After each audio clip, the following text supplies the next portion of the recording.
Hello friends, good morning to all of you. Myself Manisha Patel. आगे हमने management account BCom same 5 में chapter number 2 ratio analysis में बहुत सारे सम देख लिए थे। आज हम नए सम नंबर 35 कबीर लिमिटेड उसके बारे में बात कर रहे हैं। देखते हैं some number 35 Kabir limited, page number 155।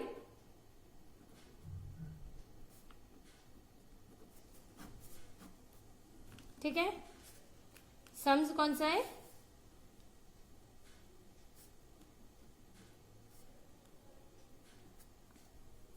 आगे बढ़ते हैं।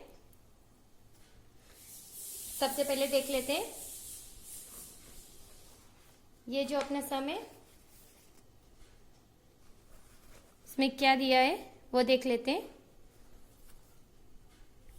The following are the balance sheet of the Kabir limited as on 31/3/2008 then 2009। Balance sheet दिया हुआ है, liabilities and assets. Additional information में क्या है देख लेते हैं। Total purchase 6,30,000, 9,80,000। ठीक है। Net profit, credit sales 75% of total sales, ये सभी इंफॉर्मेशन हमें दी है। Then from the above information calculate the following accounting ratio. हमें ये सभी अकाउंटिंग रेशियो क्या करना है, कैलकुलेट करना है। यानी कि हमें ये जो एडिशनल इंफॉर्मेशन दी है उसे यूज करके ये सब रेशियो हमें कैलकुलेट करना है। तो फर्स्ट है करंट रेशियो। करंट रेशियो हमें कैलकुलेट करना है। तो फर्स्ट करंट रेशियो का फॉर्मूला हम लोग देख लेते हैं। करंट रेशियो का फॉर्मूला है current assets divided by current liabilities. ठीक है। First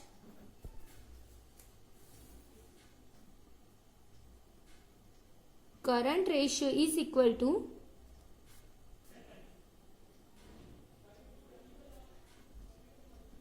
current assets divided by current liabilities। Okay, ठीक है। ये हमारा फर्स्ट फॉर्मूला है, देख लेते हैं। अभी जो करंट एसेट्स और करंट लिएबिलिटी हमें कौन सी लेनी वो भी देखते हैं। इक्विटी शेयर, प्रेफरेंस शेयर, ये सभी शेयर कैपिटल है। डिबेंचर, ये जो ये लॉन्ग टर्म लिएबिलिटीज है। जनरल रिजर्व, रिजर्व फंड है। प्रॉफिट एंड लॉस, वो भी रिजर्व है। हमारी जो लिएबिलिटीज है वो बैंक ओवरड्राफ्ट, क्रेडिटर और बिल्स पेबल, ये जो तीनों ही है वो current liability. Okay. Then current assets में क्या आएगा, लैंड एंड बिल्डिंग, नई मशीनरी, फर्नीचर, फिक्सचर्स, ये सब भी अपने फिक्स एसेट्स है। Then debtors, bills receivable, stock, cash and bank balance, ये जो चार है वो है करंट एसेट्स। तो करंट एसेट्स और करंट लिएबिलिटी हमें दे दिया है। तो सिर्फ हमें इसमें से देख के अपनी जो बैलेंस शीट है उसमें से देख के हमें सिर्फ क्या करना है, लिखना है। ठीक है। 2009 करंट एसेट्स और करंट लिएबिलिटी देख लेते हैं। करंट एसेट्स और करंट लिएबिलिटी में कौन से है।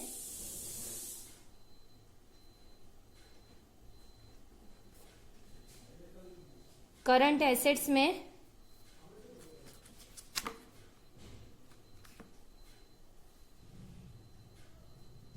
(31st 3/2008, 31st 3/2009। Okay. Debtors, bills receivable, stock, cash and bank balance.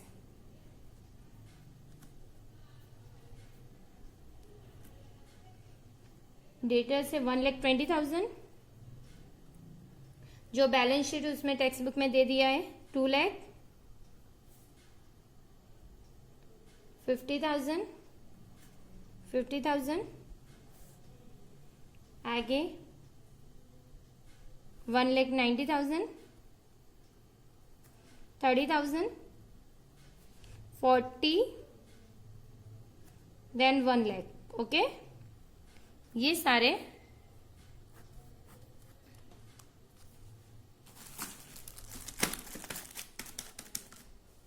1,20,000 50,000 1,90,000 then 40,000 यानी 4 लाख। आगे 2 लाख 50 30 देन 1 लाख 3 लाख 80,000। ओके, ये दिए हैं करंट एसेट्स और करंट लिएबिलिटी। हम लोग लिख लेते हैं करंट एसेट्स जो हमारा है 4 लाख रुपीज है। यहाँ पे लिख लेते हैं करंट एसेट्स कितना है वो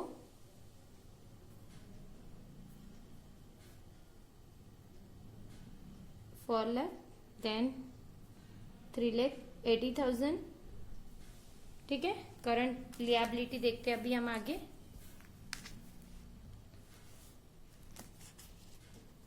करंट लिएबिलिटी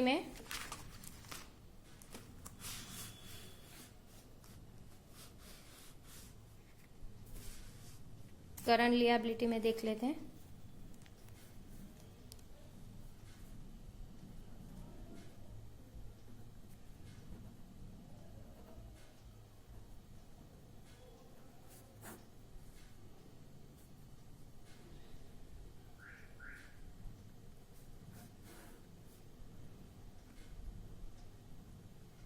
तो 2009 करंट लिएबिलिटी में हमने देख लिया था, लिएबिलिटी साइड दिया है bank overdraft, then creditors, bills payable, okay, ये तीनों दिए हैं। इसके अमाउंट है 1 लाख 1,20,000 देन 80,000। आगे 130 150 और 1 लाख, ये जो अमाउंट दिए हैं।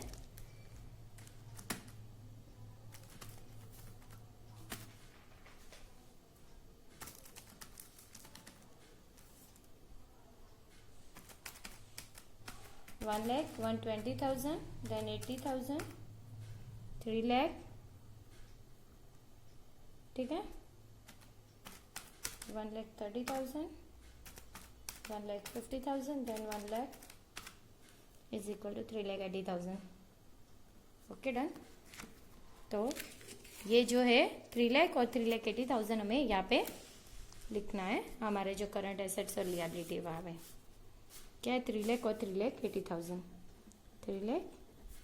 3,80,000 यानी यहाँ का तो मिल ही जाएगा 1 बाय 1। यहाँ का देख लेते हैं।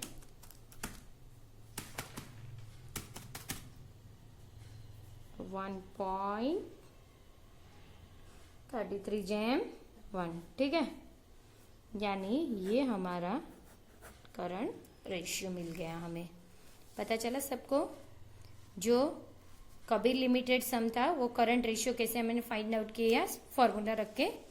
ये जो थे इजी था क्योंकि ये सब दे दिया था। करंट लिएबिलिटी भी हमने इसी तरह से फाइंड आउट कर लिया था। ओके, आगे बढ़ते हैं। Second, rate of return on capital employ. Second formula है हमारा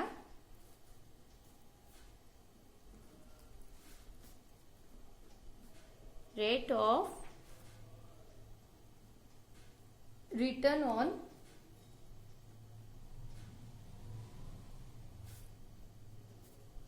कैपिटल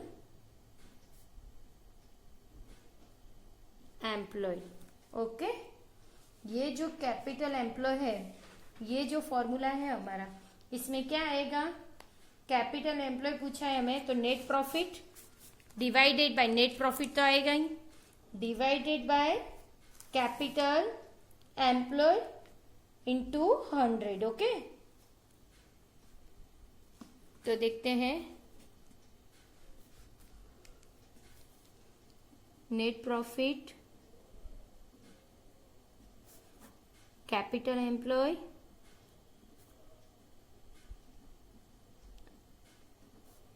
अब आप याद करो कि आगे मैंने बोला था कि कैपिटल एम्प्लॉय में क्या क्या आएगा, वो आप मुझे बताओ। कैपिटल एम्प्लॉय में शेयर कैपिटल आ सकते हैं, रिजर्व फंड्स वो सब आ सकते हैं, लॉन्ग फंड्स आएगा या नहीं आएगा, कैपिटल एम्प्लॉय में आएगा।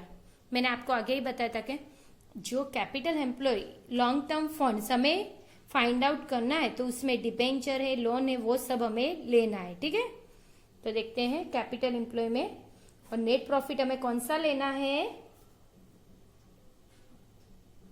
बिफोर।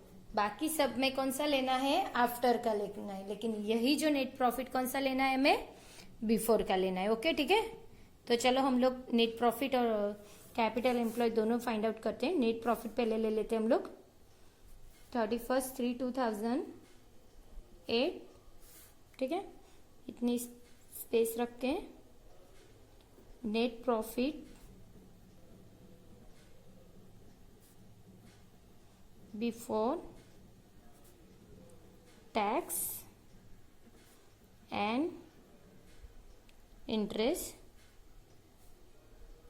31/3/2008 and 31/3/2009। ओके, हमें ये दोनों नेट प्रॉफिट जो है बिफोर टैक्स एंड इंटरेस्ट, ये दोनों लेना है। इसमें से हम लोग क्या डिडक्ट करेंगे, टैक्स को डिडक्ट करेंगे, यानी net profit after tax before interest. ठीक है,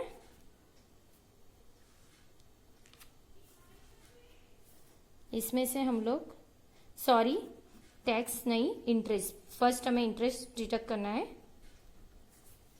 फिर टैक्स। तो यहाँ पे आएगा आफ्टर इंटरेस्ट, सॉरी मिस्टेक हो गई, अरे बाबा, net profit after interest before tax. Okay, यानी हमारा जो नेट प्रॉफिट है इंटरेस्ट के बाद का, लेकिन टैक्स के पहले का, ये जो आंसर आएगा वही, उसमें से हम टैक्स डिडक्ट करेंगे तो हमें मिलेगा net profit after tax and interest, यानी interest and tax. Net profit हम लोग इंटरेस्ट एंड टैक्स भी लिख सकते हैं, वही लिखना है हमें। आगे बढ़ते हैं।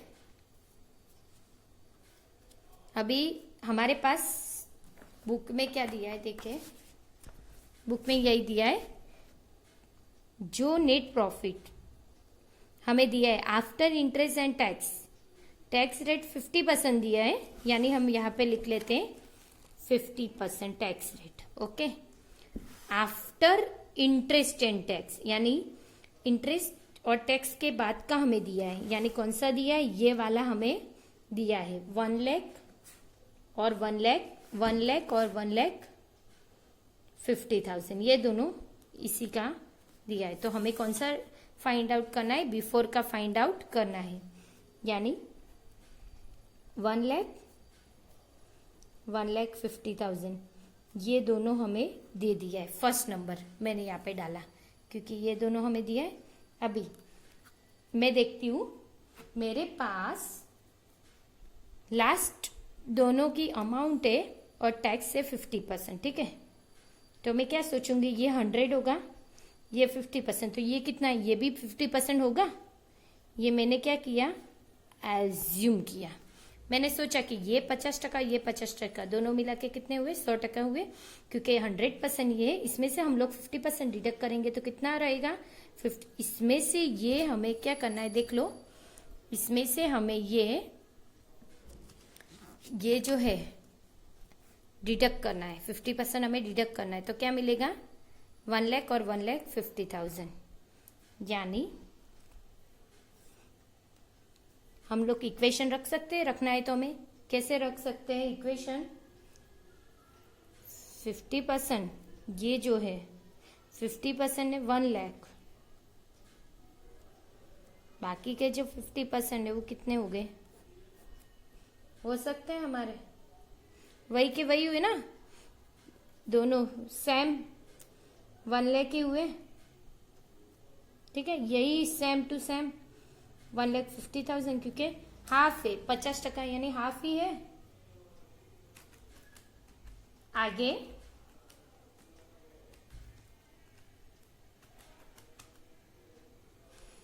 देखते ये भी। अभी देखो ये सेकंड नंबर, जब भी हमें नीचे आना था आगे हमने देख लिया था, उसी हिसाब से 1 लाख, 1 लाख, 2 लाख, 3 लाख। ठीक है, ओके, इतना समझ में आया। ठीक है, अभी इंटरेस्ट हमें कौन सा लेना है, डिबेंचर और टैक्स का लेना है, अरे सॉरी लोन का लेना है। डिबेंचर और लोन नहीं दिया, डिबेंचर दिए 1 लाख, 1 लाख, यानी 12%। ठीक है, 12% डिबेंचर इंटरेस्ट, डिबेंचर 12%, 1 लाख के 12%, जो 1 लाख है उसके 12% कितने हुए, 12,000। यहाँ पे भी 12,000, ये थर्ड नंबर, ये फोर्थ नंबर। 2 लाख हमें उल्टा जाना है, रिटर्न जाना है, इसलिए 2 lakh plus 12,000 is equal to, दोनों को प्लस करते हैं हम लोग, 2 लाख 12,000, 3 लाख 12,000। ओके, समझ में आया, फिफ्थ नंबर कंप्लीट समझ में आया। मैंने क्या किया, नेट प्रॉफिट जो थे उसमें से इंटरेस्ट और टैक्स मैंने डिडक्ट कर दिया, और जो हमारा यहां से मैंने स्टार्ट किया 1,50,000। ठीक है, इसी तरह से मैंने बिफोर का फाइंड आउट किया। हमें ये नेट प्रॉफिट कैपिटल एम्प्लॉय जो फॉर्मूला है उसमें अप्लाई करना है। ओके, आगे बढ़ते लिख लेते, चलो नेट प्रॉफिट कौन सा लेना है, वो 2,12,000, 2,12,000 कैपिटल एम्प्लॉय हमें नहीं दिया, बाद में 31/3/2009 में 3,12,000। ठीक है, नेट प्रॉफिट तो हमें लिख लिया। आगे बढ़ते हैं हम लोग,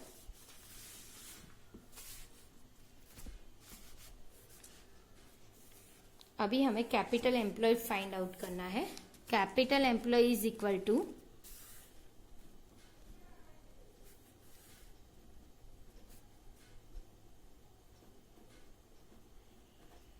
क्या क्या आएगा, इक्विटी शेयर कैपिटल। ठीक है, 31/3/2008 2009। Okay,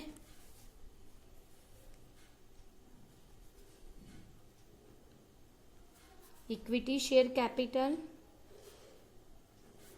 plus preference share capital, मैं शॉर्ट में लिख रही हूं, देखते हैं यहाँ पे जो दिया है वही, equity share capital, preference share capital, debenture जो लॉन्ग टर्म फंड है, रिजर्व, प्रॉफिट एंड लॉस, ये सब भी हमारे कैपिटल एम्प्लॉयज में से हम लोग क्या फिक्सियस एसेट्स लेस करेंगे तो हमें कैपिटल एम्प्लॉय मिलेगा। लेकिन यहाँ पे फिक्सियस एसेट्स दिया नहीं है, तो सिर्फ अब ये सबका प्लस करना है। Okay, equity, preference, debenture, then general reserve plus profit and loss account. ठीक है, ये सब हमें कैपिटल एम्प्लॉय में लेना है, तो इसकी अमाउंट लिख लेते हैं हम लोग। कैपिटल एम्प्लॉय में कितने हैं? 5 लाख,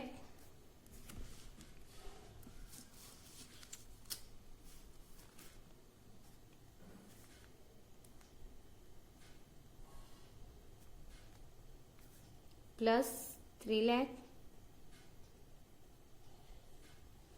1 लाख, प्लस ये हम लोग नीचे थोड़ा लिख लेते हैं बाद में, 1,70,000, देन 1,30,000। ये जो हमारी अमाउंट है वो यानी आगे 31/3/2009 में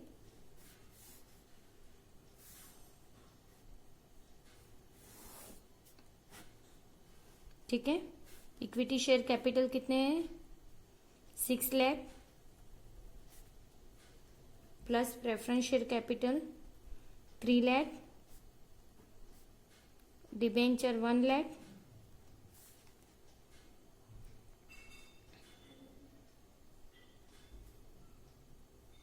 $1,20,000, 80,000, ये सभी का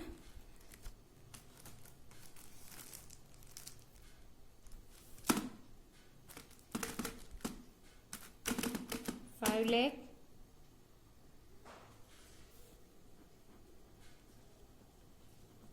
ओके, 11 लाख, 11 लाख,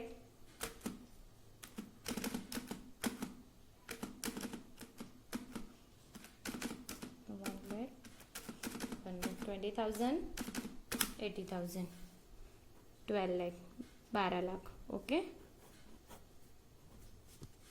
ये हमारे है कैपिटल एम्प्लॉय 2008 और 2009 के। ठीक है, तो देखते हैं, हम लोग लिख लेते अपने जो फॉर्मूला, इसमें 11 लाख और 12 लाख दोनों लिख लेते। देख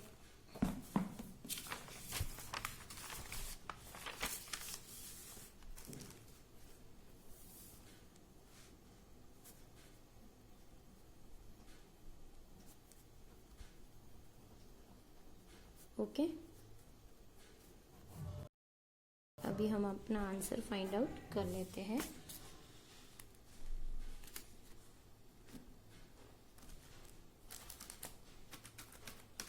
$12,000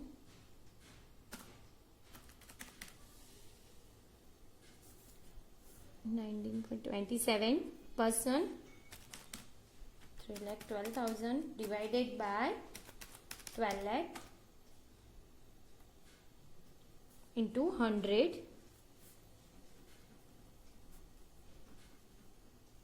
यानी 26%। ओके, ये हमें क्या मिला? कैपिटल एम्प्लॉय मिला।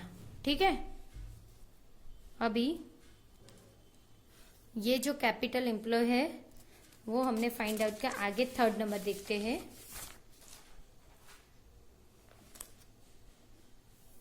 Current ratio, capital employ, then creditors ratio. Creditor ratio हमें फाइंड आउट करना है, third number.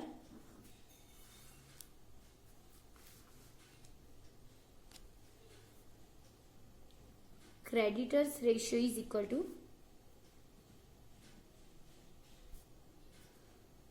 Creditors plus bills payable divided by credit purchase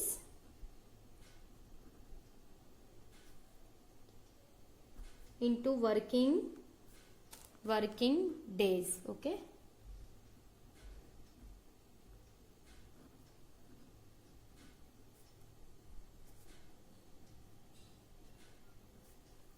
divided by working days. हमें क्रेडिटर रेशियो फाइंड आउट करना है। तो देखते हैं क्रेडिटर्स रेशियो में क्रेडिटर्स और बिल्स पेबल दोनों टेक्स्ट बुक में दिए हैं। 1,20,000 प्लस 80,000।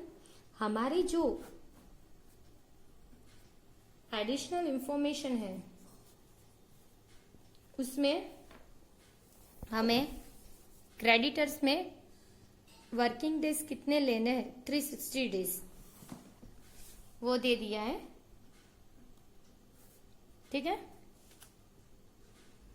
तो हमें क्या करना है, क्रेडिट परचेज फाइंड आउट करना है। क्रेडिट परचेज फाइंड आउट करने के लिए 31/3/2009 का भी हम लोग लिख लेते हैं।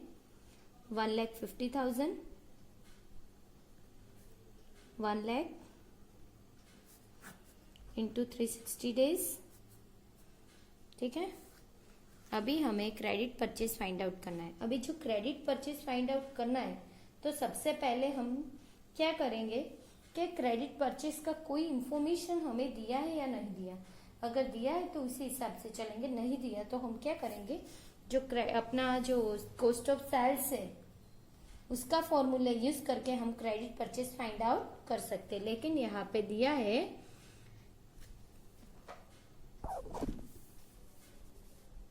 टोटल परचेज हमें मिला है 6,30,000 9,80,000। उसमें से cash purchase are 2/5 of credit purchase. ठीक है, ये हमें दे दिया है। एज्यूम हमें करना है क्रेडिट परचेज हमें सपोज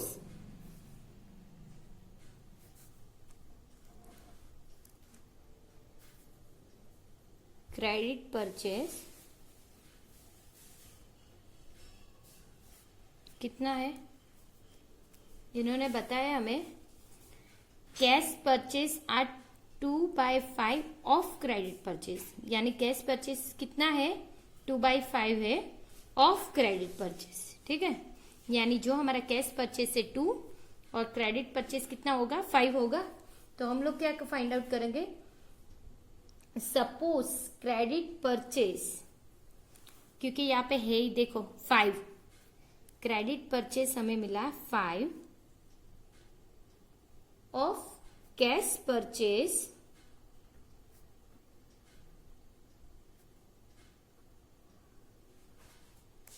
कितना,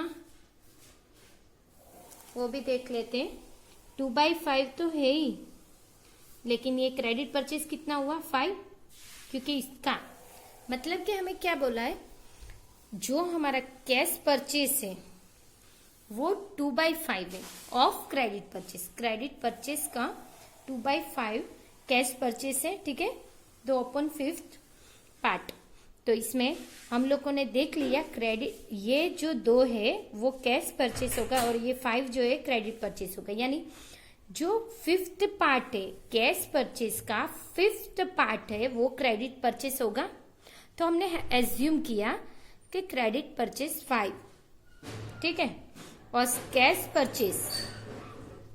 परचेज कितना है, 2/5 है, लेकिन किसका, क्रेडिट परचेज का।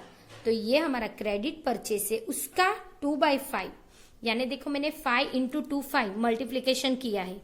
यानी हमारा जो कैश परचेज है वो क्रेडिट परचेज, यानी 5 जो क्रेडिट परचेज उसका 2/5 2/5 है। ठीक है, तो हम इसी हिसाब से लिख सकते हैं कैश परचेज में। और ये तो हमने एज्यूम किया है, तो ये दोनों हम निकाल देते हैं। तो कितना बचा, ये 5 और ये 2 बचा, ये वाला और ये वाला, दोनों मिला के कितने हुए, 7 हुए, दोनों का प्लस कर दिया। तो हमें ये क्या मिला, टोटल परचेज मिला, टोटल परचेज। ठीक है, टोटल परचेज हमने क्या किया, टोटल परचेज यहाँ पे लिख लिया। अभी जो हमारा टोटल परचेज है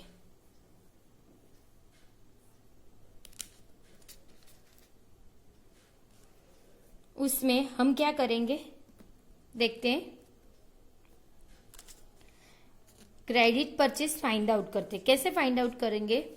हमें टोटल परचेस दे दिया है 6,30,000, ठीक है। तो हम लोग 2008 31/3/2008 में हमारा जो क्रेडिट परचेस फाइंड आउट करना है हमें, वो कितना है 6,30,000 है। 6,30,000 जब भी क्रेडिट पर टोटल परचेस हमारे पास 6,30,000 होगा तो उसी हिसाब से टोटल परचेस हमारे पास कितना है 7 है। तो हम इक्वेशन रख सकते हैं, देख लो हम लोग क्या कर सकते हैं, इक्वेशन रख सकते हैं। किसी हिसाब से इक्वेशन रख सकते हैं।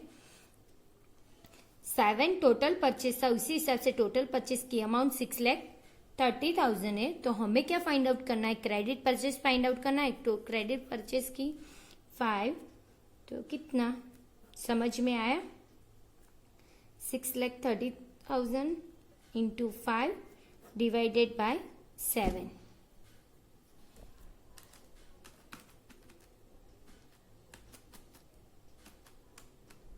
$4,50,000 ये हमारा हुआ 2008 का क्रेडिट परचेस। उसी हिसाब से 2009 का दे लेते हैं, 31/3/2009 में क्रेडिट परचेस डायरेक्ट हम लोग कर सकते हैं। हमारा 2009 में कितना है, 9,80,000 है टोटल परचेस, और टोटल परचेस है 7, ठीक है, और क्रेडिट परचेस है 5। तो इसी हिसाब से हम कर सकते हैं 9,80,000 into 5 divided by 7। 9,80,000 into 5 divided by 7 कितना हुआ, 7 लाख के हमें मिले, ठीक है। 4,50,000 2008 के और 7 लाख मिले हमें 2009 के। समझ में आया सभी को कि हमने क्या किया। अभी हम लोग क्या करेंगे, ये जो हमारा फॉर्मूला है इसमें हम लोग लिख लेते हैं, ठीक है। देखते हैं, हमें 4,50,000 और 7 लाख दोनों मिल गए 2008 और 2009 के। तो हम यहाँ पे लिख लेते हैं 4,50,000 और 7 लाख, ठीक है। चलो अभी कैलकुलेशन कर लेते हैं इसका।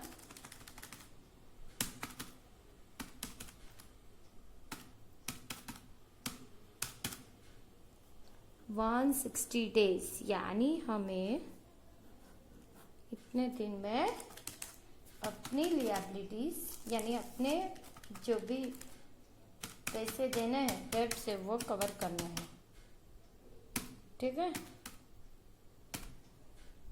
128.57 डेज, यानी हम लोग 129 डेज भी लिख सकते हैं। 129 डेज पॉइंट में है इसलिए हम क्या करेंगे 129 डेज लिखते हैं। आज इतना ही काफी है। अभी नेक्स्ट लेक्चर में हम ये जो सम है उसको कंटिन्यू करके इसके आगे के फॉर्मूला हम कंटिन्यू करेंगे, ठीक है। Thank you.